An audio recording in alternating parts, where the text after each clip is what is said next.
घर के बच्चे देख रहे हैं, माँ भी रो रही है, पिता भी रो रहे हैं, सब रो रहे हैं। रोते रोते इतने में कह दिया, दादाजी जिस चादर पे सोए थे बाहर फेंक दो, जिस दरी पर सोए थे बाहर फेंक दो। मरे हुए व्यक्ति के कपड़े बाहर फेंक दिए जाते हैं, मरे हुए व्यक्ति के चादर बाहर फेंक दी जाती है, मरे हुए व्यक्ति की दरी बाहर फेंक दी जाती है, मरे हुए व्यक्ति का डंडा, छड़ी, चश्मा बाहर फेंक दिया जाता है। इतने में छोटा सा बच्चा रोते रोते बोला, मम्मी दादाजी के गले की चेन भी तो फेंक दो। दरी फेंक दी, चादर फेंक दी, डंडा फेंक दिया, चश्मा फेंक दिया, दवाई फेंक दी, दादाजी का एक एक सामान, मरे हुए व्यक्ति का एक एक सामान फेंक दिया गया। तो गले में पड़ी हुई चेन, हाथ में पड़ी हुई अंगूठी फेंकी नहीं जाती है। मैं माँ ने बेटे को धर के दिया, चुप रहे, ये थोड़ी ना फेंकते, प्रॉपर्टी थोड़ी ना फेंकते, गोल्ड थोड़ी ना फेंकते। अरे देख लिया संसार हमने, सब मतलब के यार हमने, ये संपूर्ण मतलब की दुनिया, संपूर्ण केवल मतलब की दुनिया, केवल मतलब।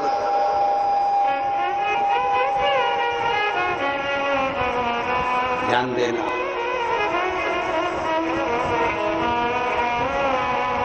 एक बात आपसे पूछें, उत्तर दीजिएगा। दाल में नमक कम है तो ऊपर से डाल सकते हो कि नहीं डाल सकते? अरे बोलो तो जम के, डाल सकते। रोटी में नमक कम है तो, अरे बोलो तो जम के, नहीं डाल सकते। दाल में नमक कम है ना, ऊपर से डाल लो, पर रोटी में नमक कम हो गया तो ऊपर से नहीं डाल सकते। उसी तरह बचपन में भगवान का भजन कर लो, जवानी में भगवान का भजन कर लो, अधेड़ी में भगवान का भजन कर लो। बुढ़ापे में रोटी अगर बन गई ना तो भजन नहीं हो पाएगा, फिर भजन हो नहीं पाएगा, नमक नहीं डलता। दाल में नमक डाला जा सकता है, अर्थात बचपन में भजन किया जा सकता है। दाल में नमक डाला जा सकता है, अर्थात जवानी में भजन किया जा सकता है। दाल में नमक डाला जा सकता है ऊपर से, मतलब अधेड़ी में भी शंकर के मंदिर जाया जा सकता है। पर जब बुढ़ापा आएगा, अर्थात रोटी बन गई, मतलब पूरी जिंदगी निकल गई, बचपन, जवानी, अधेड़ी सब चले गया और रोटी बन के तैयार हो गई, बुढ़ापा हो गया। अब कौन उसमें भजन डालेगा? पाँव से चलता नहीं बनेगा, हाथ से काम नहीं बनेगा, आंखों से दिखाई नहीं देगा, कानों से सुनाई नहीं देगा, सोफा सेट पूरा निकल गया होगा।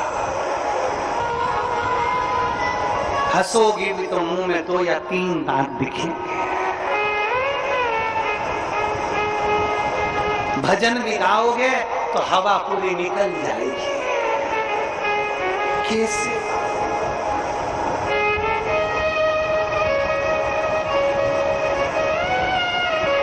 बुढ़ापे में अंधे हो जाओगे,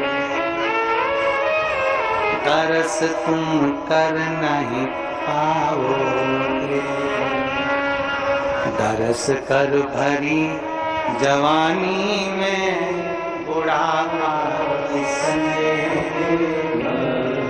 कौन देखा?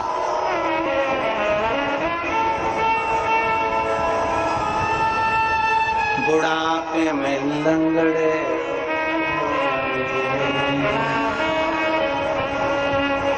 अग्रवाल जी, गोयल जी, गंडई में रहने वाले जितने भी हमारे, सबको फोन लगा के पूछोगे क्यों मम्मी आने का कह रही है कथा में, कुर्सी मिल जाएगी? अरे बुढ़ापे में, अरे बोलो बोलो जम के बोलो जरा, बुढ़ापे में घुटने दुखे, बुढ़ापे में कमर दुखे, बैठ तुम इसलिए बचपन है, जवानी है, अधेड़ी है, भगवान की कथा में बैठने का मौका मिल जाए बैठ लो। 200-300 किलोमीटर के एरिया में कथा हो रही है तो चलकर, गाड़ी में बैठकर, अपने परिवार वालों के साथ में बैठकर, चलकर जाकर कथा सुन लो। कई लोग तो गंडई के भी ऐसे होंगे जो 2 कदम चलकर कथा में नहीं जा रहे होंगे। बहुत भीड़ है, बहुत भीड़ है, बहुत भीड़ है, कैसे जाऊं, कैसे जाऊं। और शिव महापुराण की कथा कहती है, जो शिव महापुराण के ट्रैफिक से निकल गया, समझ लो वो बैकुंठ की ओर निकल गया।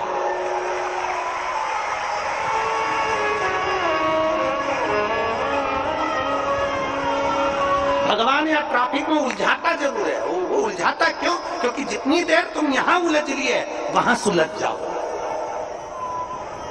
और बुढ़ापे में बेहरे हो जाओगे। मशीन लगा के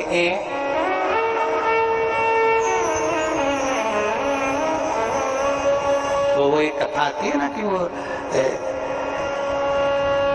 एक बूढ़े व्यक्ति, उसको सुनाई कम देता था, उसको बहरा रह जाता, सुनाई ना। उसका दोस्त बीमार पड़ गया। अब दोस्त बीमार पड़ा तो हॉस्पिटल में एडमिट था। और हॉस्पिटल में एडमिट तो इसने अपने लड़के से कहा, मेरा दोस्त बीमार है रे, मुझे दिखा ला। ये उसको देखने चले गए। अब ये कान से बहरा, फोटो से पहचान जाते, थोड़ा थोड़ा कान से बह जाता। अब ये हॉस्पिटल में पहुंचा, वो बेचारा आईसीयू के रूम में पड़ा था, बोतल भी चढ़ रही थी। और गुस्से में तो था ही, क्योंकि चिढ़ रहा था बहुत। बीमार होता है व्यक्ति तो थोड़ी चिढ़न आ जाती है, चिड़चिड़पन आ जाता। बीमार व्यक्ति तो थोड़ा चिड़चिड़ हो जाता। दवाइयाँ गोलियां खाते खाते, रिपोर्ट जांच कराते रहे। अब इतने में ये पहुंच गया। जाते से इसने पूछा, कैसे हो? इतने में जो पलंग पर पड़ा था वो कह रहा, मर रहे हैं। अब इसको सुनाई तो दिया नहीं। इतने में कह दिया, भगवान की कृपा है। अब इतने में फिर वो बहरे व्यक्ति ने पूछ लिया, किसका इलाज चल रहा है? अब जो पलंग पे पड़ा था, यमराज का चल रहा है। इतने में वो बेरा व्यक्ति बोला, बहुत अच्छा डॉक्टर है, तुरंत निर्णय कर देता है।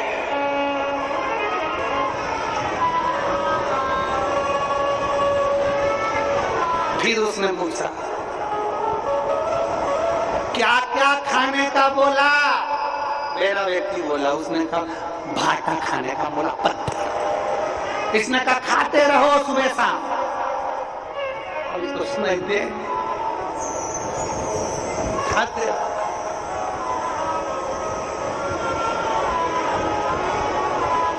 अब इतने इसने पूछा, छुट्टी कब होगी, घर कब आओगे? इतने में बोला, घर क्या आएंगे, तुम मसान जाएंगे। तो इसने बोल दिया, जल्दी आना। मसान में जल्दी। तो बुढ़ापे में बेरे हो जाओगे, कथा तुम सुन नहीं पाओगे। कथा सुनो भरी जवानी में, बुढ़ापा किसने देखा रे। भाई मेरे गंडकी की मेरी जीजियों, मेरे जीजा